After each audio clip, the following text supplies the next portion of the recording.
Hey, welcome to Theology. Did I spill coffee on my shirt? Oh. There, that's better.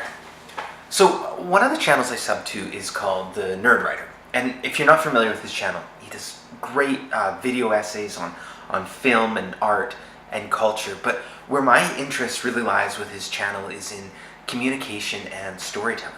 And I think that as teachers and as preachers and communicators, we have a lot to learn from the arts and from films about how to communicate and tell stories. Anyway, so a while ago I was watching this Nerd Writer video and I just can't stop thinking about it. I'll let it run right here. But anyway, it introduced me to the idea of intertextuality. Well, actually, I was well aware with the idea. It was really that they introduced me to the word. Intertextuality is the resurfacing or the referencing of places, of characters, of props, of phrases in art. And this phenomenon is probably most clearly seen in the myriad of movies and prequels and sequels and trilogies that all inhabit the same universe, like the Marvel movies or Star Wars or J.K. Rowling's magical world. But as I listened to the Nerd Writer, I realized that the concept of intertextuality dominates the New Testament. I mean, the New Testament authors, particularly the evangelists, are constantly drawing connections between the life and work of Jesus and the history of God working through Israel. Whether it's Matthew drawing connections between Jesus and the prophetic literature, or the author of Hebrews comparing and contrasting Jesus and the Levitical priesthood, or the obvious connection between Christ's passion and the Exodus Passover narrative. The point is that every word in the scriptures are written to point to Christ in some way. And Jesus himself told the Pharisees that the scriptures testify about him. So as we read through both testaments, we're supposed to feel an emotional explosion as we see Jesus completing or fulfilling or redeeming a narrative thread that's thousands of years in the making. So when we see Jesus on a mountain delivering a sermon about a new kind of kingdom, we're supposed to be thinking about Moses on Sinai preparing Israel to be a new kind of nation. Jesus is the true and better Moses who stands in the gap between the people and the Lord and who mediates a new covenant. Jesus is the true and better rock of Moses, who struck with the rod of God's justice now gives us water in the desert. I love this quote from the Nerd Writer video. Everything I know about the intertextual object in question unloads onto my mind like the vision Rey gets when she first touches Luke's lightsaber. So what does it mean? It means that on one hand, to see the depth and significance of the life and ministry and the passion of Jesus, we need to understand what God has been doing through Israel in preparing the way for the Messiah. Scott McKnight argues that the gospel is God bringing resolution to the story of Israel through the story of Jesus.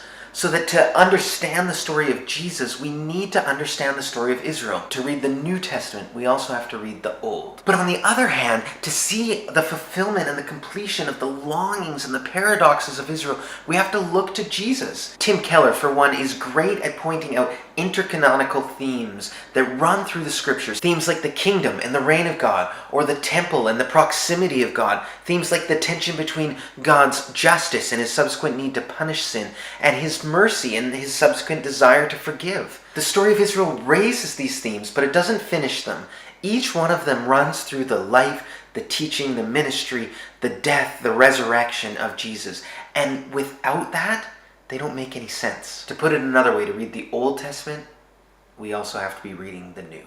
Jesus is the true and better David, whose victory becomes his people's victory, though they never lifted a stone to accomplish it themselves. Jesus is the true and better Esther, who didn't just risk losing an earthly palace, but lost the ultimate heavenly one, who didn't just risk his life, but gave his life, who didn't just say, if I perish, I perish, says, when I perish, I'll perish for them, to save my people. Jesus is the true and better Jonah, who was cast out into the storm so we could be brought in. He's the real Passover lamb. He's the true temple, the true prophet, the true priest, the true king, the true sacrifice, the true lamb, the true light, the true bread. Intertextuality or intertestamentality drives our understanding of the scriptures. But there's a potential problem here. As the Nerd Writer points out, we've come to a point in our culture where movies and cinema are taking this intertextuality and using it as a cheap trick to generate an emotional response, but without the commitment to strong, intelligent drama that actually makes good films. And the same danger is real when it comes to biblical exegesis and preaching.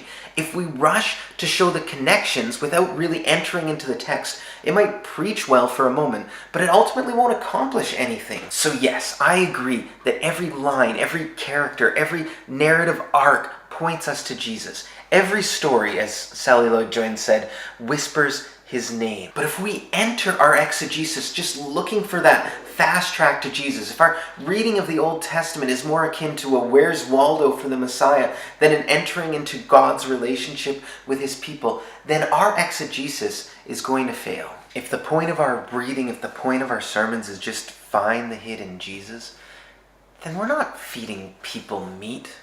We're just giving them buttered popcorn.